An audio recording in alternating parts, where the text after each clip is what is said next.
આપણે ધર્મનું પાલન કરતા હોય તો કાયમમાં સૌથી પહેલી વાત આપણે આપણા સમાજનું ને ખાસ કરીને યુવાનોનું વ્યસન તરફ જે વળતો આખો અત્યારના વાતાવરણ છે એની કાંઈક આપણે સાથે મળીને રોકવું છે.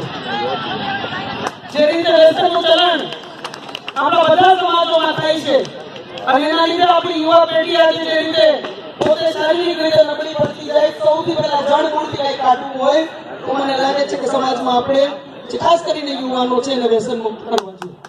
એટલે હું એક દીકરી તરીકે, એક બેન તરીકે સમાજના બધા વડીલોને કહીશ ને એમાં મારી પણ જ્યાં કઈ જરૂર હોય તમે ચોક્કસ કહેજો.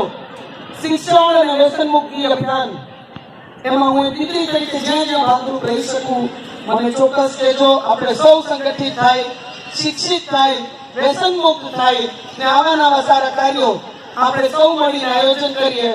ભાઈઓની જે લાગણી છે એને ફરીથી એક બેન તરીકે ખૂબ ખૂબ વંદન.